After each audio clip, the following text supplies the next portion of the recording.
அரசியல் அனுபவம் இல்லாத விஜய் வந்து இப்ப யாரு எனக்கு தெரியாது, அதெல்லாம் கேட்காதீங்க. எனக்கு யாருன்னே தெரியாது. நீங்கள் சொல்கிற ஆள் இப்போ வந்து அரசியல் தலைவரில் வந்து பார்த்தீங்கன்னா சினிமா நடிகரில் வந்து விஜயகாந்த் ஐயா எனக்கு தெரியாதுங்க. அது விஜயகாந்த் கமல் இந்த மாதிரி ஒவ்வொருத்தராக வந்தாங்க. இப்போ வந்து விஜய் வர போகிறாரு.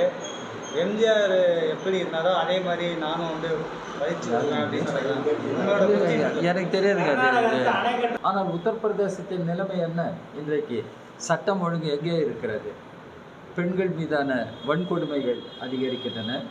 தலித் மக்கள் அவர்கள் மீதான வன்கொடுமைகள் அதிகரிக்கின்றன. பாரதிய ஜனதா கட்சி ஆளுகிற மாநிலங்களிலெல்லாம் அவர்கள் படிப்பினையை கற்பதற்கு பதிலாக பழிவாங்க வேண்டும், தங்களுக்கு எதிராக வாக்களித்த மக்களை பழிவாங்க வேண்டும் என்று செயல்படுகிறார்களோ என்ற ஒரு ஐயம் இப்பொழுது ஏற்படுகிறது.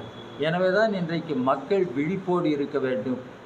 அரசியல் சட்டத்தை காத்திட, ஜனநாயகத்தை காத்திட மக்கள் இன்றைக்கு விழிப்போடு இருந்து நாடாளுமன்ற தேர்தலில் எப்படி அவர்கள் பாரதிய ஜனதா கட்சிக்கு ஒரு தீர்ப்பை கொடுத்தார்களோ அதே போல் வரக்கூடிய தேர்தல்களிலும் பாரதிய ஜனதா கட்சியை வீழ்த்துவதற்கு மக்கள் தீர்ப்பளிக்க வேண்டும் என்று இந்திய கம்யூனிஸ்ட் கட்சி கேட்டுக்கொள்கிறது.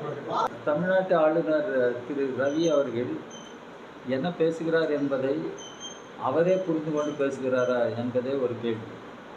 திடீரென்று மார்க்ஸை பற்றி அவர் பேசினார், பல்வேறு தலைவர்களை பற்றி பேசினார்.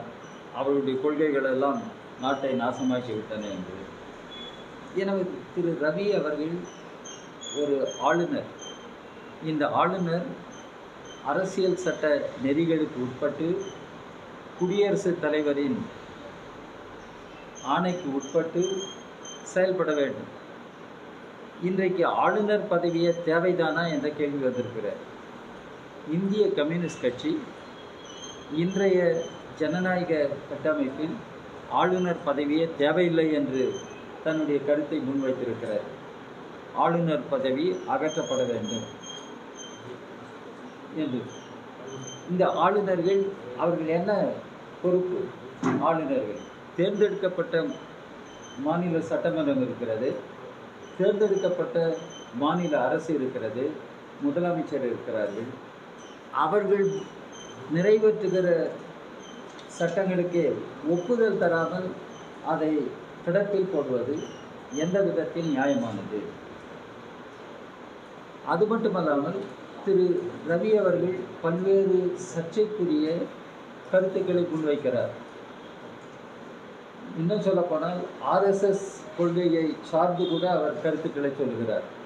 நாம் அவர் தனிப்பட்ட முறையில் அவருக்கு எந்த கருத்துக்கள் வேண்டுமானாலும் இருக்கலாம், அவருக்கு அந்த உரிமை இருக்கிறது.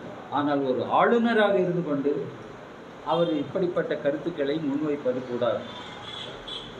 ஆளுநர் பொறுப்பிலிருந்து வெளியேறி அவர் எதையாவது பேசட்டும், அதை எப்படி எதிர்கொள்வது என்பது அரசியல் கட்சிகளுக்கு தெரியும், மக்களுக்கு தெரியும். ஓகே, நன்றி.